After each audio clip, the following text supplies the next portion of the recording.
Président, chers maîtres, chers confrères, les honorables assistants, permettez-moi de vous présenter la conclusion de notre travail, intitulé Péritonite aiguë, un mode de révélation rare d'acide chuleuse primitif, à propos d'un cas revu de la littérature. L'acide chuleuse est défini par la présence de lymphe intestinale dans la cavité péritonéale.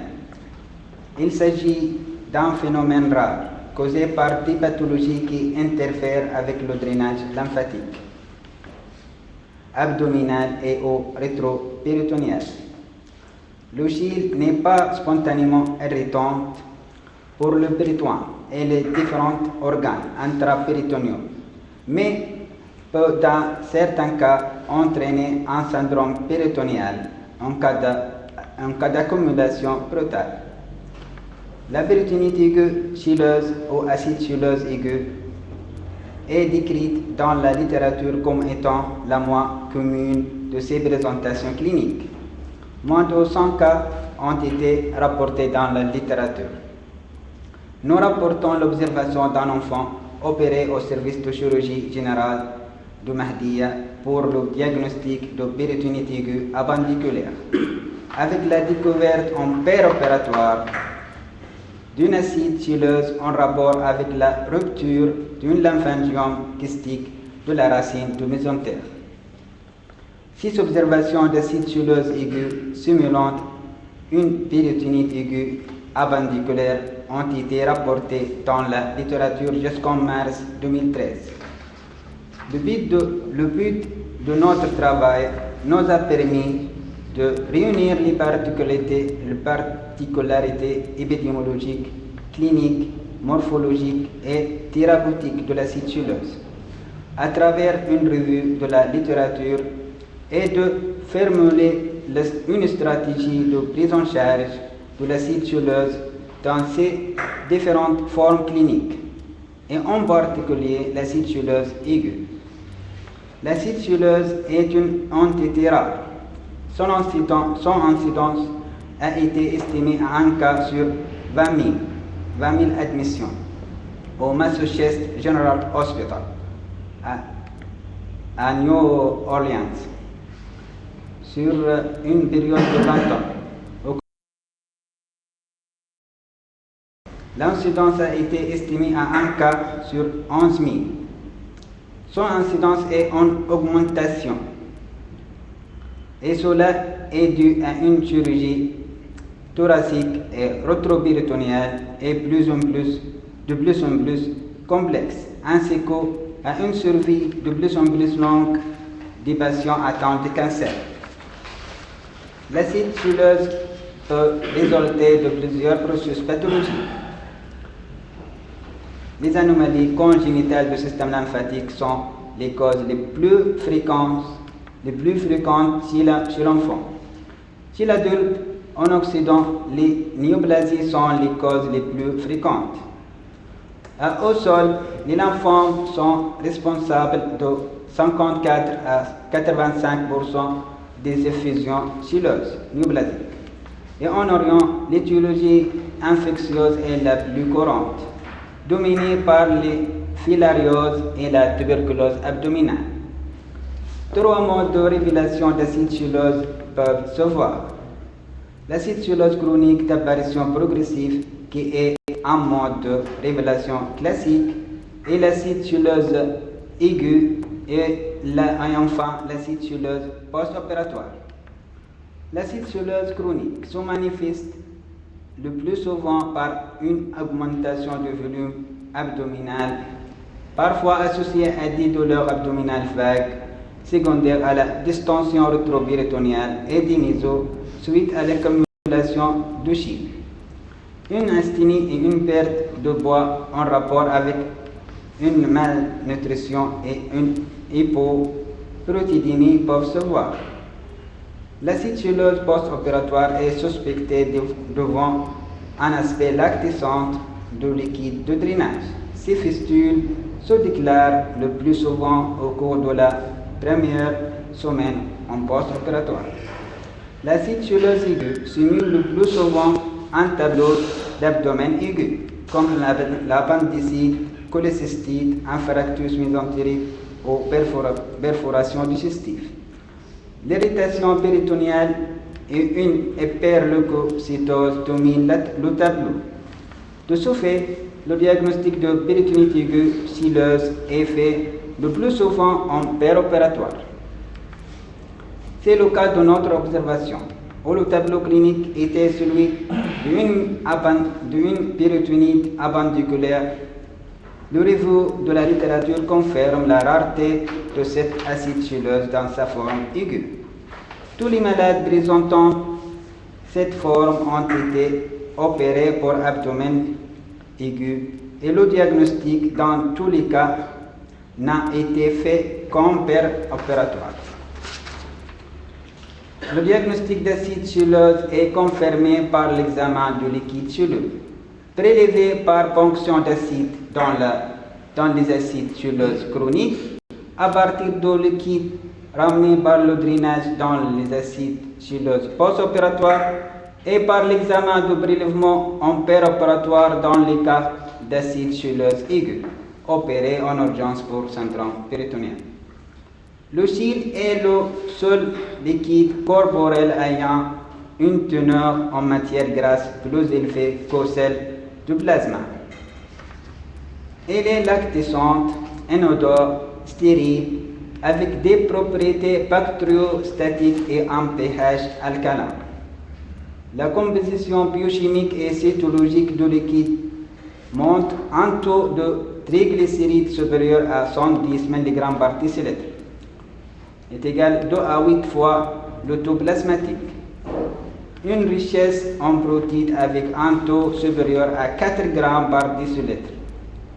Une prédominance lymphocytaire et la présence de chylomicron. Ces critères permettent de distinguer l'acide chuleuse vrai de l'épanchement pseudo-chyleux, dans lequel l'apparence trouble est due à une péritonite bactérienne ou à une cause néoplasique. Ces épanchements sont marqués par des taux faibles en triglycérides. Une fois que le diagnostic d'acide chuleuse chronique au post-opératoire est confirmé, on peut être amené à demander des examens complémentaires dans un but de recherche étiologique et afin d'identifier la fuite lymphatique. Cette exploration morphologique est d'un apport capital dans la stratégie de la prise en charge. Ces examens sont aussi demandés dans le cas d'acide chuleuse aiguë, révélé par un syndrome péritonien dont l'intervention en urgence n'a pas permis d'identification et le traitement de l'étiologie causale, et en cas de persistance de l'acide chuleuse. Ces examens sont la tomodensitométrie, la lymphographie lipidieuse, la lymphoscintigraphie et plus récemment la lympho-IRM. La rareté de cette affection, ses étiologies multiples, les circonstances variées de sa découverte font qu'il n'existe pas de consensus thérapeutique clair et le traitement doit être individualisé et ajusté selon les circonstances de découverte, l'importance de la fuite, les conséquences associées et l'état clinique du patient. Dans l'acide chuleuse chronique, le traitement est essentiellement étiologique. Il est basé sur un traitement médical conservateur par le régime à base de triglycérides à chaîne moyenne, l'alimentation parentérale totale et les injections d'octariotide permettent de réduire le flux lymphatique et dans certains cas sur un traitement radical étiologique qui peut être précédé dans certains cas par la mise en place temporaire d'un shunt péritoneo-veineux permet de passer un cap aigu et qui peut être définitif en cas de traitement de débit. de la fistule lymphatique, en cas de tarissement du débit de la fistule lymphatique ou en cas d'acide récidivante ou réfractaire. Dans les acides chuleuses post-opératoires, le traitement chirurgical ayant pour principe de réparer la fistule lymphatique n'est pas toujours de mise et indiqué en cas d'échec d'un traitement conservateur initial de 4 à 8 semaines. Les analogues de la somatostatine sont particulièrement efficaces dans cette indication.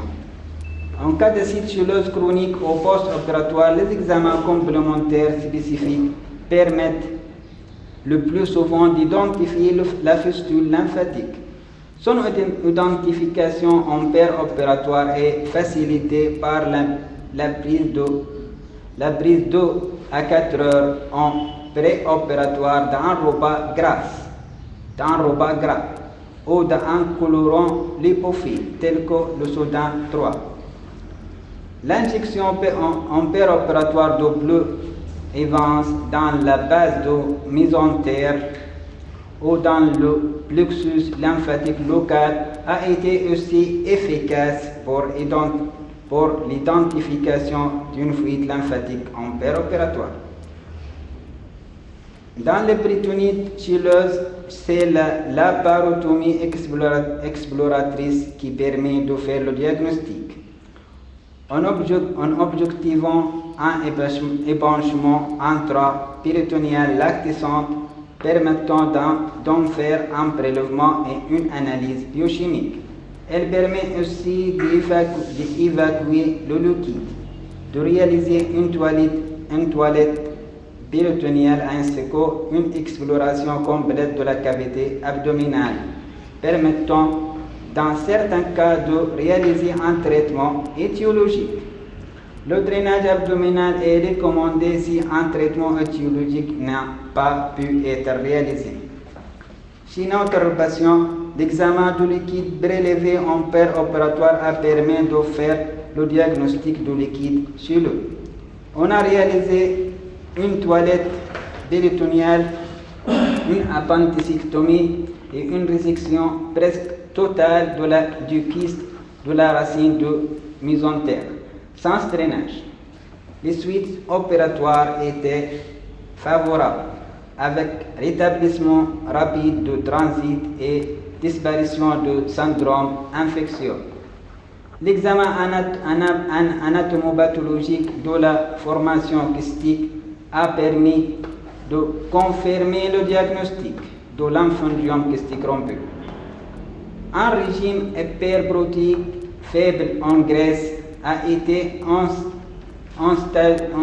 instauré pendant 2 mois.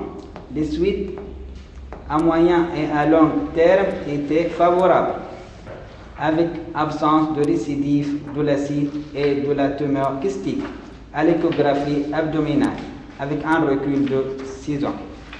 Merci. Merci, M. Nabil Bafri, pour cette conclusion claire.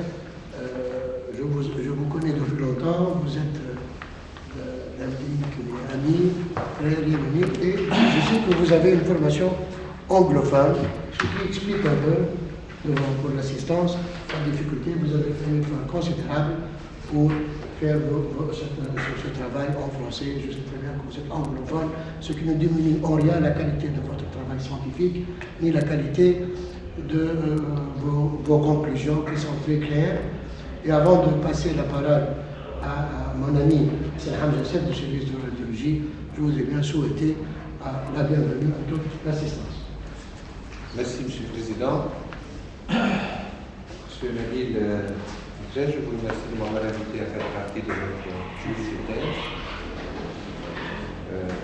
qui apporte une observation exceptionnelle, rare, d'acide chileuse due à la rupture de lymphangiome kystique, chose d'ailleurs exceptionnelle. Je voudrais d'abord vous féliciter pour l'effort que vous avez fait, malgré votre formation francophone. Vous avez présenté un travail qui, sur le plan forme, est correct. Je félicite votre directeur, Mahmoud Fouta, qui nous a conduit avec beaucoup de rigueur dans ce travail. Et à travers lui, toute l'équipe du service de chirurgie avec qui on a une collaboration très étroite. Et à sa tête, mon ami le docteur Mahmoud.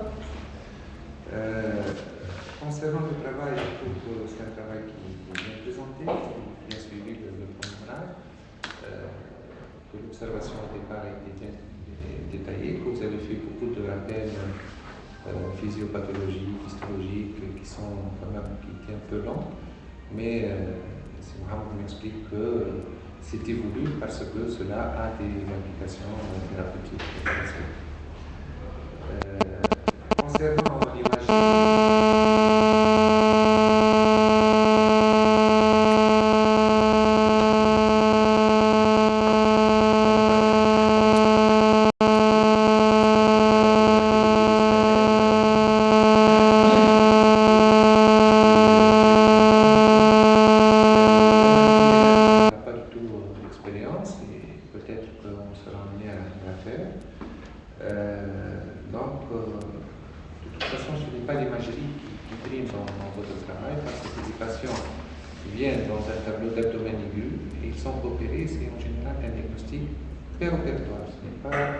Ce n'est pas l'exploration qui va aboutir au diagnostic avant le constat anatomique préopératoire. J'ai une remarque qui me chagrine un peu, c'est que vous parlez dans le titre surtout, péritonique aiguë, mode de révélation d'une acidose primitive. Et le caractère primitif me choque un peu parce qu'il s'agit dans votre observation d'une rupture d'un lymphangien kystique.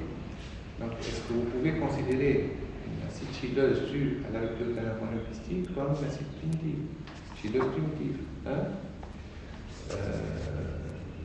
Voilà, donc, sinon, pour le reste, j'avais quelques remarques. Dr. Fouta m'a expliqué que c'était voulu et que c'était dans le cadre du travail. Sinon, la bibliographie est riche, elle est bien insérée. Donc, je crois que vous avez fait beaucoup d'efforts pour nous fournir un travail qui est correct, qui est acceptable. Je vous connais un peu à l'hôpital de Médine, parce que vous venez souvent en échographie. Et j'ai discuté avec vous. Vous êtes donné des marques d'un étudiant sérieux, correct, courtois. Et ceci n'est pas étonnant. On a eu l'occasion de connaître des collègues yéménites avant. Et ils se caractérisent tous par ce caractère humain, très chaleureux et très cordial. Je vous en félicite. Je souhaite bon établissement à votre père et je vous souhaite beaucoup de bonheur, aussi bien sur le plan familial que professionnel. Merci. Merci, Siassine, pour vos remarques. Et je vais donner la parole à mon ami Fawzi Mamel, qui est professeur à la faculté de médecine de Monastir. Par la même occasion, je le félicite pour sa dernière nomination de professeur de notre faculté. Merci, Monsieur le Président. Je tiens tout d'abord par remercier le candidat Sénébi de m'avoir associé à ce jury de cette thèse, ainsi que son directeur de thèse, notre ami Mahmoud Fouta. Je ne reviens pas sur l'effort fourni par le candidat. Évidemment, ce n'est pas évident de travailler sur un sujet tout d'abord aussi rare et aussi original, et puis surtout avec toutes les difficultés de langue qu'on connaît. Donc ça, c'est déjà un point à considérer. Pour le choix de sujet, évidemment, c'est un choix qui est pertinent, c'est un sujet qui est rare, donc c'est toujours intéressant d'évoquer des pathologies rares, exceptionnelles, et de voir un peu la revue de la littérature, chose que vous avez réussi à faire. Et donc, sur le plan originalité, il n'y a pas photo, donc vous avez choisi un bon sujet. Pour la forme du travail, donc j'ai deux petites remarques. Tout d'abord, évidemment, vous avez respecté, et c'est bien, le plan habituel. Il y a juste que deux petites remarques dans la forme. C'est tout d'abord, quand on fait des figures, il faut les numéroter. Vous avez placé une photo d'échographie dans l'observation que vous n'avez pas appelée, donc vous n'avez pas numéroté, que vous n'avez pas légendé. Il faut toujours numéroter les figures et les classer parmi le texte. La deuxième remarque concernant la forme, c'est la longueur justement de la partie théorique. C'est vrai que c'est important, c'est vrai que ça a de l'implication, mais je pense que c'est un peu déséquilibré par rapport à ce qu'il y a comme information pratique, et donc on aurait peut-être pu réduire un peu plus le volume de l'anatomie, particulièrement 10 pages d'anatomie, c'est beaucoup. Concernant le contenu, bon, c'est vrai, j'ai une remarque de fond concernant justement le titre. Pour ma part, je considère que c'est vrai, c'est une mode de révélation, mais ce n'est pas en fait une vraie péritonite. J'aurais peut-être appelé un syndrome péritonial, un mode de révélation rare d'acide chileuse, parce que en fait, ce n'est pas une péritonite, c'est une acide chileuse qui s'est manifestée par un tableau simulant une péritonite. Donc, c'est plus. Je crois qu'il serait plus judicieux d'employer le terme syndrome péritonéal. De toute façon, quand on lit le titre et on lit le texte, on comprend qu'est-ce que vous avez voulu dire par ça, c'est-à-dire c'était le mode de révélation. C'était pas la péritonite, c'était le mode de révélation. Pour le caractère primitif, d'ailleurs, justement, ça conserve toujours le titre. Moi, je pense que c'est vrai qu'il y a un problème, mais le lymphangiome kystique même, c'est une tumeur qui est un peu l'équivalent d'une malformation des voies lymphatiques. Donc ça peut être intégré un peu dans les malformations congénitales qui peuvent causer des acides chileuses dites primitives. Donc on peut considérer comme primitive, et on peut aussi considérer comme secondaire, puisque c'est une rupture de la tumeur qui est à l'origine de ça. Donc je pense que là, on peut accepter le titre comme étant un titre juste. Concernant la discussion, donc vous avez fait le tour de la question, il n'y a pas de problème, c'était clair. Il y a juste deux petites remarques. La première concerne la discussion qui a par moment intéressé le lymphangiome kystique, alors que notre sujet de débat, c'est l'acide. Donc vous étiez un peu éloigné du sujet pour parler plus du lymphangiome kystique, alors que le lymphangiome, c'est la cause de l'acide. La deuxième remarque, c'est la lymphographie IRM sur laquelle vous avez insisté. Vous avez insisté dans l'introduction, mais vous ne l'avez pas évoqué dans le chapitre morphologie. Vous ne l'avez pas traité. Même si c'est un examen nouveau, même si on n'a pas l'expérience, il fallait peut-être faire un petit paragraphe concernant la lymphographie IRM dont on ne connaît pas le résultat, on ne connaît pas qu'est-ce que ça donne. On sait juste que, d'après ce que vous avez écrit, que c'est un examen assez fiable. Mais je crois que vous auriez dû un peu détailler, même avec un petit paragraphe, les données de cet examen nouveau qu'on n'a pas en Tunisie, mais on va peut-être le voir. Je ne sais pas si c'est peut-être un logiciel. C'est une IRM, mais peut-être une. Je ne sais pas. C'est plus ça. C'est le même appareil, mais c'est plus. Oui. C'est ça. D'accord. Voilà, donc c'est tout ce que j'ai à dire concernant ce travail. Ces remarques, évidemment, ne diminuent en rien la qualité de ce travail original. Je termine par vous souhaiter beaucoup de bonheur familial, beaucoup de bonheur et beaucoup de succès dans votre vie familiale. Et bon retour à votre pays. Bonne chance pour la suite aussi. Merci, c'est Fawzi. Je vais donner la parole à M. Yassine Khaled, professeur de chirurgie à la faculté de médecine de Monastir, et qui a bien voulu, en plus de participer au membre du jury, d'être le rapporteur de votre.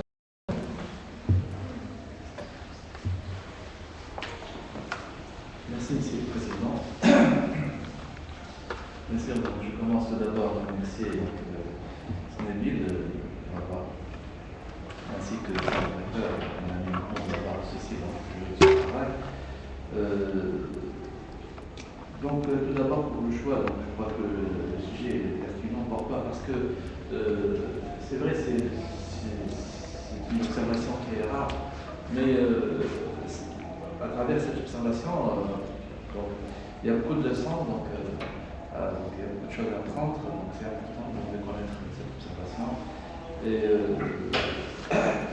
notre office, donc il y a d'autres cas dans la littérature, donc a priori donc, il y a quand même donc, assez de cas dans la littérature, donc, à travers donc, cette revue de la littérature et cette observation. Donc on peut donc tirer des conclusions qui peuvent être qui peuvent donc nous guider donc, dans les prochains cas qui peuvent être similaires. Je commence d'abord pour la forme. C'est vrai, il y a beaucoup de collections. Donc, après, donc, la copie qui m'a donné la vie, donc, il a eu beaucoup de devoirs. Je suis sûr que c'est qu'il a bien aidé donc, à corriger. Donc, vraiment, donc, il y a beaucoup donc, d'innovation, donc, beaucoup de transformation, beaucoup de corrections. C'est bien. Quand même, donc, j'ai quelques remarques à faire. Donc, j'ai déjà donc que l'iconographie pour l'observation manquait. Bon, c'est vrai que malheureusement c'est une observation qui est ancienne, mais de façon générale, donc, si on veut donc investir en observation, il faut peut-être donc prévoir ça, donc faire des photos opératoires, etc. Mais donc c'est vrai que les anciens malheureusement donc récupérer donc surtout les clichés des radios, etc.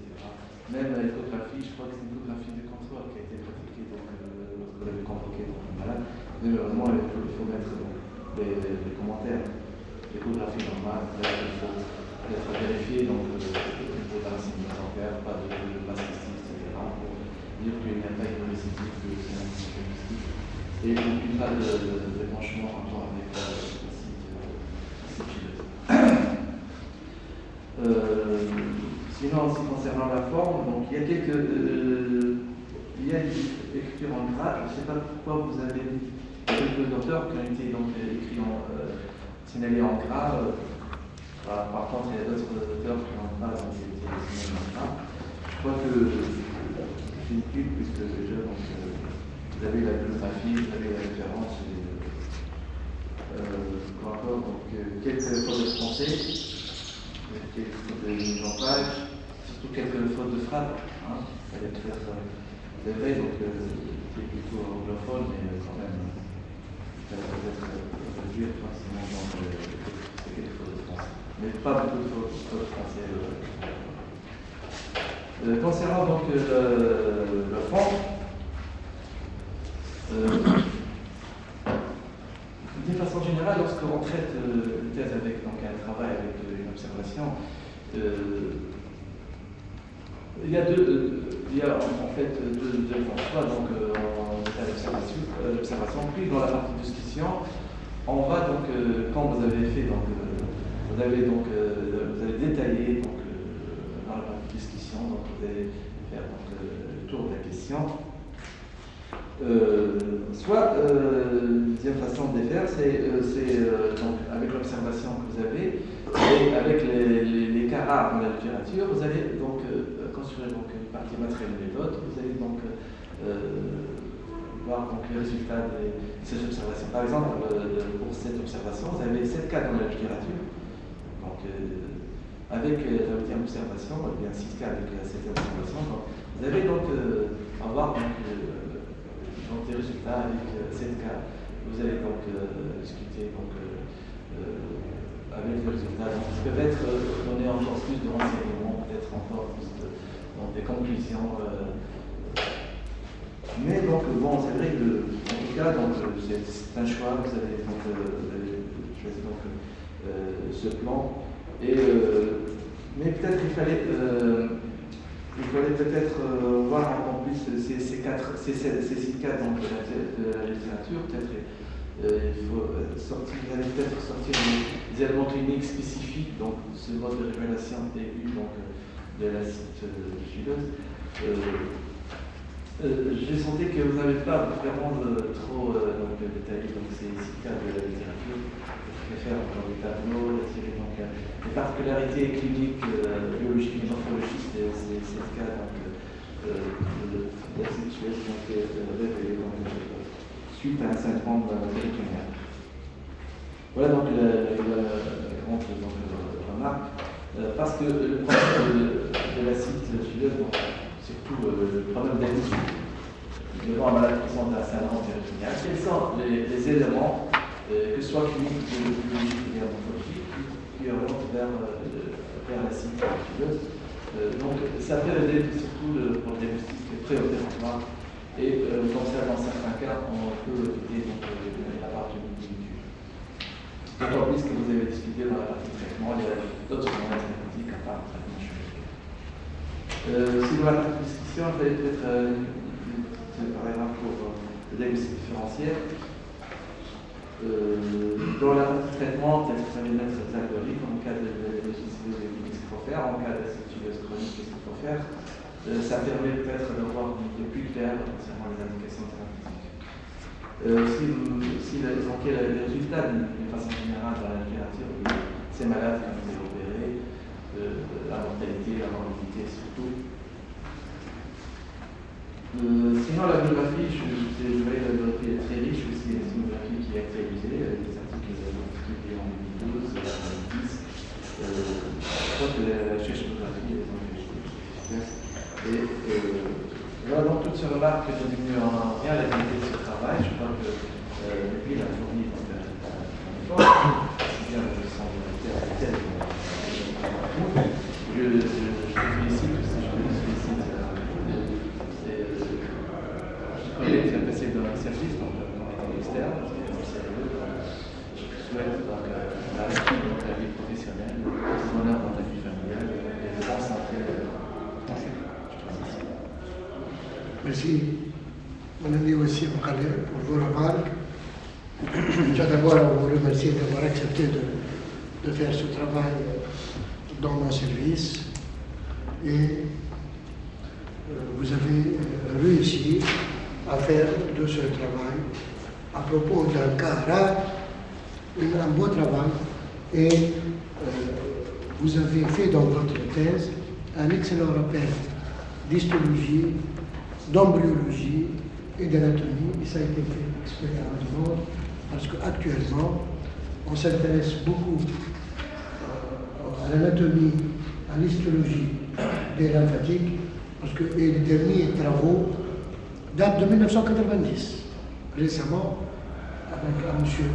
F. Sama, s'est intéressé à la pathologie, pas de la péritonite chileuse, mais à la pathologie lymphatique, et essentiellement le problème des lymphodèmes, des chyluries, des ménos. Il peut y avoir des chyluries, il peut y avoir des ménochylorées. Donc, surtout le problème de lymphodèmes, qui est d'un traitement d'une difficulté extrême, un traitement très difficile, pénible, et qui semble que, grâce au progrès de la biologie moléculaire, que pour les années futures, ce lymphodème sera traité par des produits chimiques, par des molécules dues à la recherche, aux recherches scientifiques, qui ont démontré que le tissu lymphatique, dont l'anatomie est très difficile à voir, c'est un cours qu'on ne fait pas à la faculté de l'anatomie du système lymphatique, on ne connaît que les grands canaux collecteurs, et on sait actuellement qu'ils ont la même origine embryologique que les vaisseaux, et que les cellules changent d'aspect pour évoluer en tant que vaisseau ou en tant que lymphatique sous l'effet de certains inducteurs, et que ces inducteurs, lorsqu'ils n'existent pas à l'âge chez le fœtus meurt. Et donc j'ai insisté pour qu'il fasse un bon rappel d'anatomie, parce que c'est très mal connu, de la part même des chirurgiens chevronnés. Je vous ai connu en tant qu'interne, vous étiez un interne sérieux, vous êtes brave. Je sais que vous avez des difficultés d'élocution en français parce que vous êtes anglophone, vous êtes quelqu'un de sérieux, présent, très attaché à vos malades. J'ai appris, moi-même j'ai appris avec votre travail, en plus des expériences récentes des travaux de M. Sama, j'ai appris aussi qu'il peut y avoir des chyluries, des chylomélorées, et en plus, pour nous, le chirurgien, que pour l'acide chyleuse aiguë, vous avez vu que dans notre observation, on a trouvé un cas. Alors, il y a eu 6 cas dans la littérature. Sur les 6 cas qui ont été opérés pour un syndrome, tous, pour appendicite 2, pour un syndrome péritonéal secondaires et l'hépatite aiguë. Les 6 cas de la littérature, ce sont des malades qui ont été opérés, comme la nôtre, avec le diagnostic préopératoire du péritite aigu. À l'intervention, on découvre un liquide crémeux, lactescent, c'était des péritonites finales. Sur les 6 cas dans la littérature, 2 cas, on trouve aucune étiologie. Dans les 2 cas, aucune étiologie n'est découverte. C'est intéressant de voir leur évolution, parce que ce sont des malades qui ont été traités comme une acétylose chronique. Ils ont mis un drap, un drainage, ils ont mis de la somatostatine, un traitement à la base d'hyperalimentation parentérale. Et ces les deux malades, heureusement, sont guéris au bout de 4 à 8 semaines. Alors, j'ai appris aussi avec votre travail que pour nous, chirurgiens, si un jour on se trouve devant une péritonite chileuse aiguë, ou si on a à traiter une acide chileuse secondaire post-opératoire à une intervention chirurgicale lourde, que le traitement est essentiellement médical, que l'indication opératoire ne se pose qu'au bout de 8 semaines, et qu'en plus des examens complémentaires qu'on peut demander, il y a des examens très simples, pas des examens, mais des méthodes très simples pour localiser la fuite. C'est donner à un malade un repas gras à base de beurre ou de bleu Soudan 4 heures avant l'intervention, ou bien on peut injecter le bleu d'Evans dans le maison du grain, attendre quelques minutes, puis voir la fistule pour aller la réparer, pour la suturer, la ligaturer ou pour y mettre une colle de fumée. Donc, je trouve que votre travail est très intéressant. Vous avez fait un effort considérable pour la présenter en français. Je vous remercie. Je tiens à vous féliciter encore une fois. Je viens d'apprendre aussi, par l'intermédiaire de mon ami Hassan Hamza, qu'il y a beaucoup de Yéménites de familles d'origine du Yémen à Mahdir, que les Awali, les Zbid. Vous voyez que le monde est petit. Je vous souhaite beaucoup de succès. D'abord, je vous souhaite, s'il y a quelqu'un, à vos amis ici, je remercie vos amis qui sont présents parmi nous, s'il y a quelqu'un aussi de votre famille. Je suis Yéménite, président Cassino. C'est bien, c'est mon ami. C'est un plaisir de vous Je vous remercie pour l'équipe tunisienne, médecine. Nous sommes très fiers d'être formés dans ce pays. Donc, je vous remercie. Il n'y a pas de remerciement, c'est un devoir. Nous sommes amis et frères de par la langue et notre religion. C'est pour nous un honneur de participer à la formation de si Nabil Serre Bafrèche, d'autant plus que vraiment, si Nabil c'est quelqu'un de très sérieux, très gentil, pieux, il a beaucoup de qualités humaines, et je suis sûr qu'il va rendre service dans son pays, qu'il va très bien travailler, soit en tant que médecin généraliste, soit en tant que spécialiste, si un jour il veut faire sa spécialité. Et je tiens par la même occasion à lui souhaiter à son père un prompt rétablissement et à toute votre famille beaucoup de bonheur et pour vous un succès dans votre travail et votre vie familiale. Et le jury va se retirer maintenant pour les délibérations.